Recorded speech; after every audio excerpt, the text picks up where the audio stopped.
Sup gamers, Randy Potato here with the patch notes for the latest update in Darkest Dungeon 2, the September Quality of Life update, live now on the beta branch. So if you want to play the update, you have to go to Steam, go to the properties, go to betas, and then choose the coming in hot branch like it says here. So this, a lot of small changes. The biggest changes are the new death armor system instead of deathblow resist to get rid of the RNG in that aspect of the game, and a big change to the focused fault. So those are the primary changes. We're going to read about the rest of them. Just a note, I am part of the test group for Darkest Dungeon 2, but I have not tested any of the update. I never got around to it, so this is mostly new to me. I did read some stuff in the private test Discord, but we have not played anything yet. We will get to that tomorrow. So we have death armor. Death blow resist is now token based rather than percentage.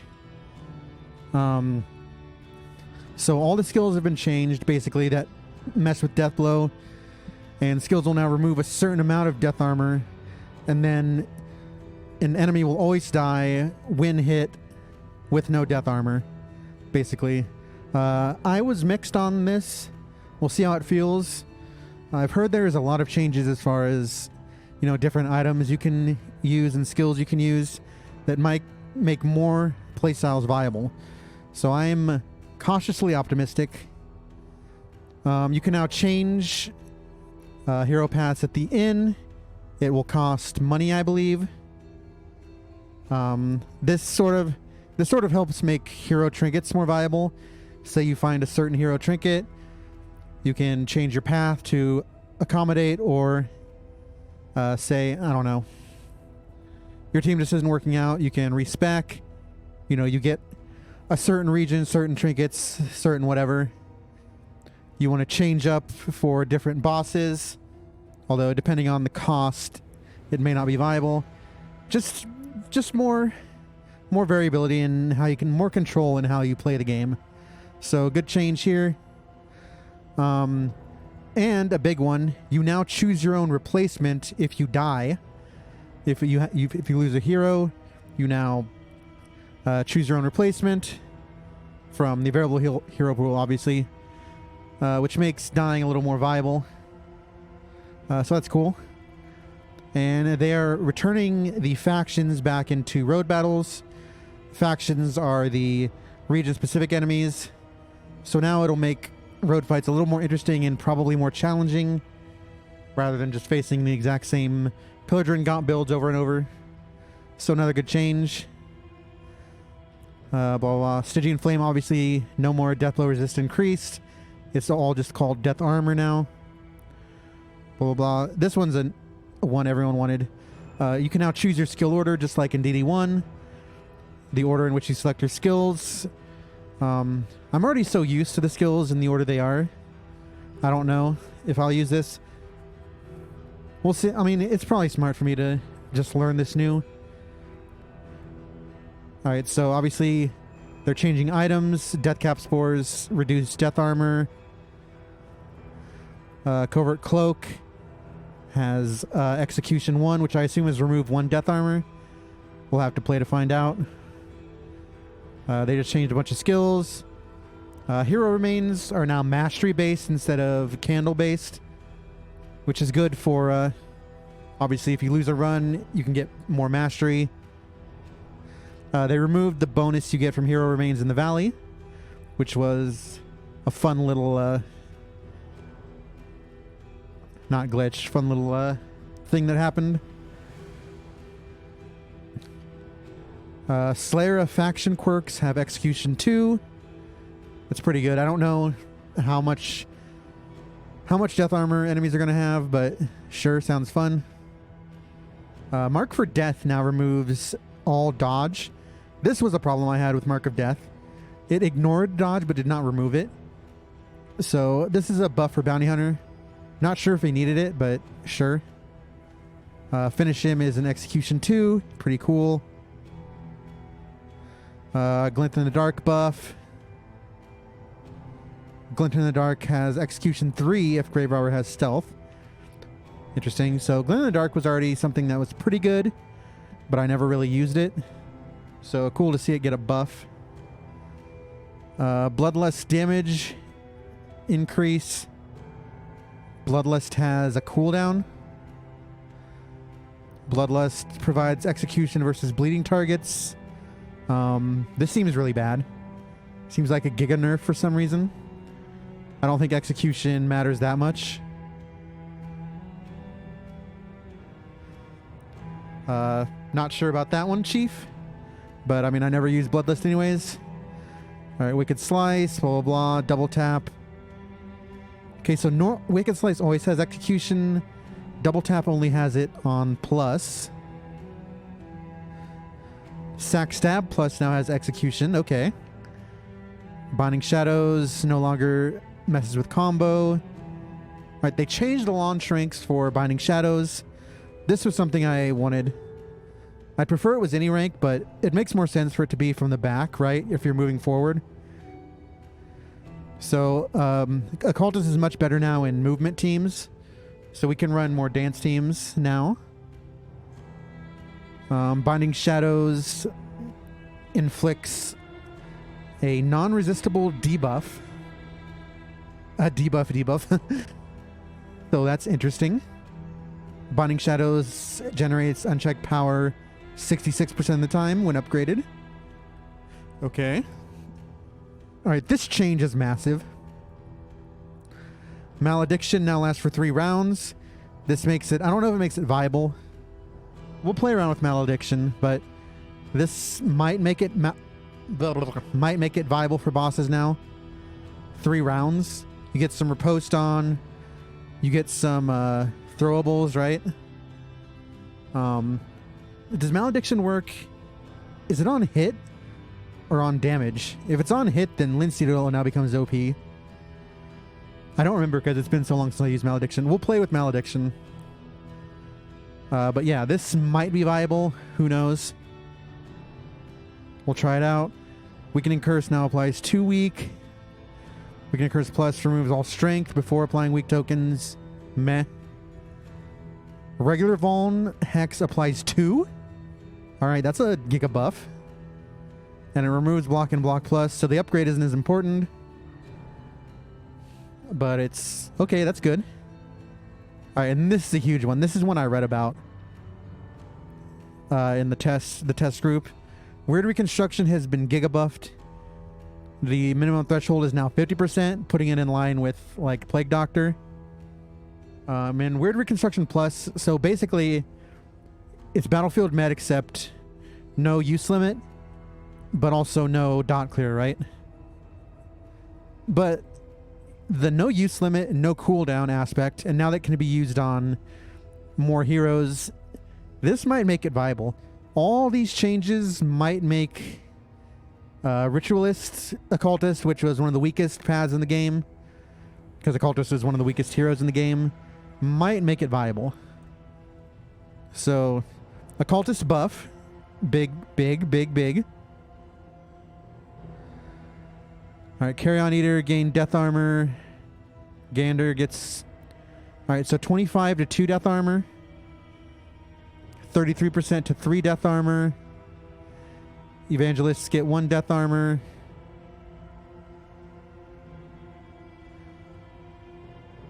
Deacon gets 2 death armor. So my guess, just to make it so it's... my guess is death armor is once you hit Death's Door, it will proc death armor. So like if an enemy doesn't have death armor, I assume they just die like normal. If they do have death armor, the death armor is taken away upon reaching Death's Door, and then their next proc will be death. That's my guess based on these numbers. Again, I haven't played it at all. Exaltation grants death armor. Interesting. And they both start with 2 death armor. Exemplar only gets 2 death armor, but Pillar of Sacrifice grants more death armor. Okay. And so this is how the execution comes into play. You can just straight up immediate kill, I guess, with the proper execution skill. All right, a lot of 2. Accelerant's now a regular initiative action. Accelerant now a priority skill in round 1. Grants strength and dodge. Okay, so pit fighter buff. Interesting. Blah, blah, blah, blah, blah, blah. Death armor, death armor, death armor. Ooh. Fallen Templar. Oh.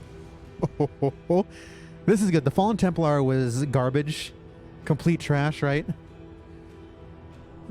They're to 3 death armor. As opposed to the Knight. Oh, no, the Knight is still 3. Okay. And On Guard gives more death armor. But Templar now gains damage and speed for every hit survived a death store. Okay. Pogger's champion. So this is going to be interesting. This is definitely... might make the game harder. 2 armor instead of 25% res. Like most of the time you kill through 25%, right?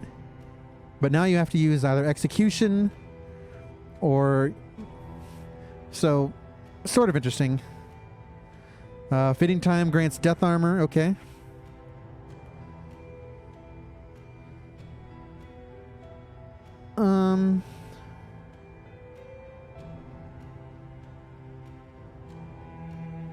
Interesting. 3 death armor, 2 death armor. Yeah, this is going to make the Harvest Child harder. Definitely. Because I usually relied on just that first dot tick to proc death armor. So probably the Harvest Child is harder? I don't know. We'll have to see.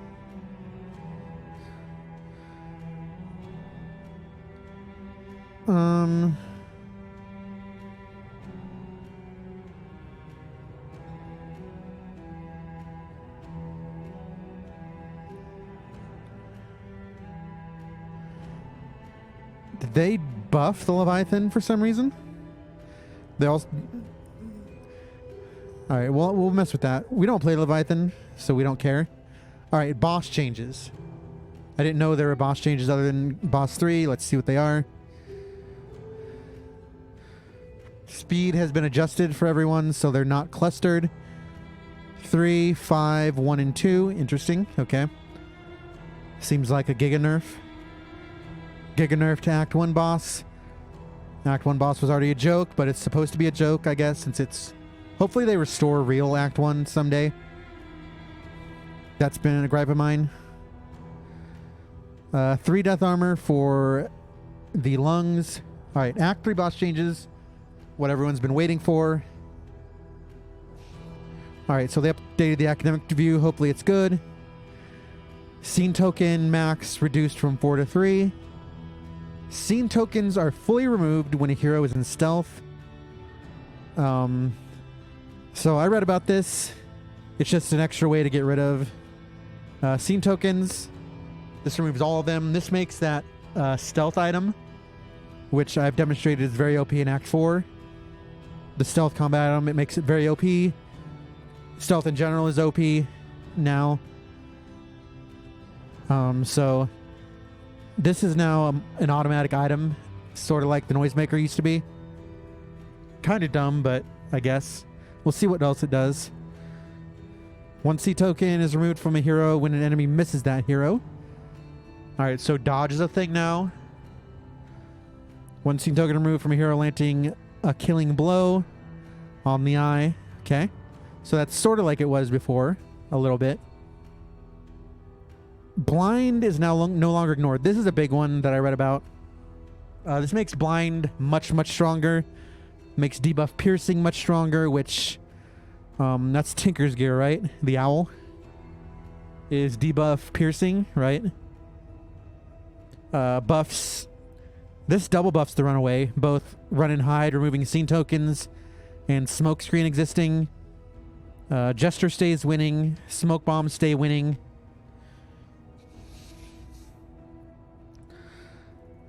Eye stock attacks. So when they attack after you've been seen, they now apply debuff resistance.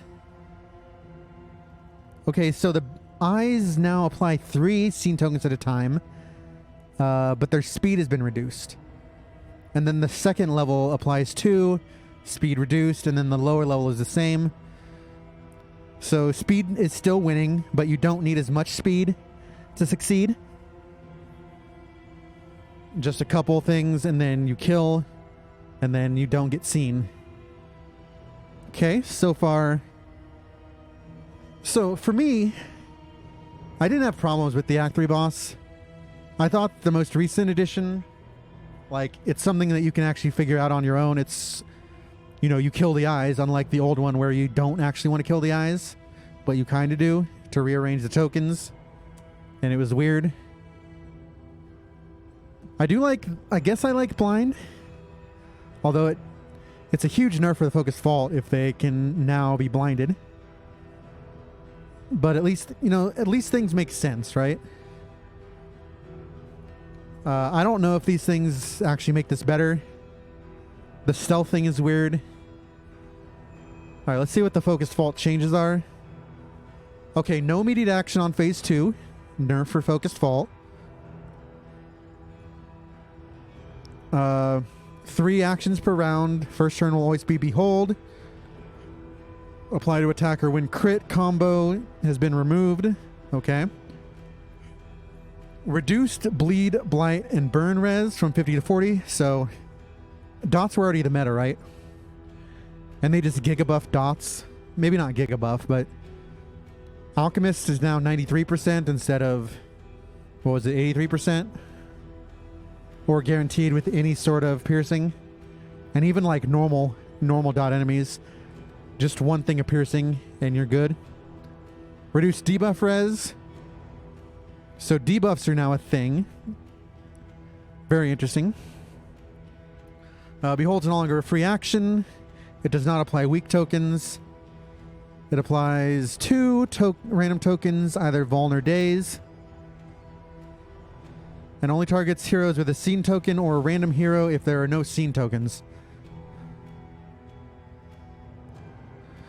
Does it still apply a scene token? Or is it just targeting one? I do not know. Alright, suppress. Okay, so no longer does the combo thing. It requires targets to have no scene tokens and 3+ positive tokens. Okay. Here's another Giga nerf for direct damage, which was already inferior. This is like a direct, specifically Highwayman, but also any direct damage.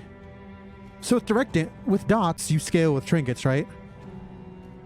You pick up either duration or extra dot application or extra dots, and that's how you scale your dot heroes, right? With just random dots, with trinkets, right? Or paths.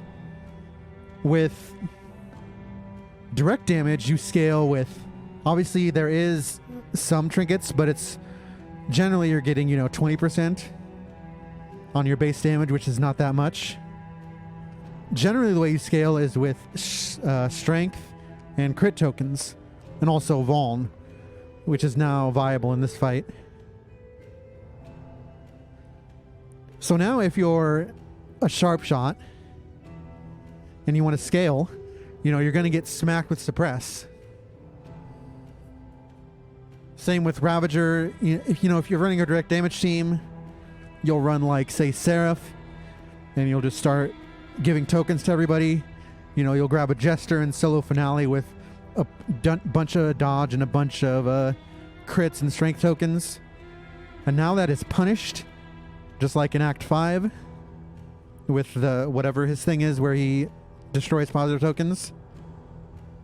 So they in tandem buffed dots and nerfed direct damage, which is really weird.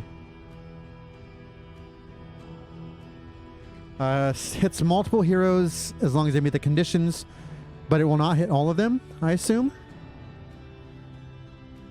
It's not guaranteed to use the skill. Damage is increased. Deals stress and reduces flame. No longer stuns, but can weaken. Alright, so suppress has been giga nerfed. So here's another giga nerf for the focus fault. But it directly nerfs direct damage for some reason. It's not a huge deal. Without the stun, it's probably even like not great, not even like a huge thing. It's just really weird that they're like, oh yeah, we're gonna specifically nerf something that is already not that viable as a strat, and buff the meta. Like they're just like, yep, we want more dot teams, Randy. We want you to run Plague Doctor, Flag, Runaway, Grey Robber forever. All right, enough with the rant. Limerence now scales harder. Since you can remove scene tokens now, scene tokens are what, 10% or 10 damage, and now they increase by 100%. So you can now get nuked for 60 now. Crit 60 nuke Limerence is back, which again means you want to run, like say Man-at-Arms for the block plus. You need some sort of block if you're going to be eating scene tokens. There are ways to play now that you don't have to get seen, right? That you can remove scene tokens. So, but we're basically going back to the old style Focused Vault, just better phase 1 and easier to, and just a nerf. I don't know how I feel about that. Applies days to non-scene heroes. Interesting. Weird. All right, when target has 3 scene token, it has 100% deathblow piercing. And when the target has 2 scene tokens, it applies debuff minus debuff resist. Interesting. This just makes me, again, this is like a giga buff for Bumper Crop and Temptation, which are already OP. Because with Bumper Crop, you don't care about piercing, right? Unless this like goes through your natural piercing, which I doubt it does. And no other changes. So we're going to do some Act 3 fights to figure out what the hell's going on. I don't hate the changes. I just don't think they were needed. The Death Armor sounds really interesting. I'm really excited to try the Death Armor. I'm excited to try Buffed Occultist. I'm semi-excited for like changeable paths, although it won't be that important. Factions are interesting. I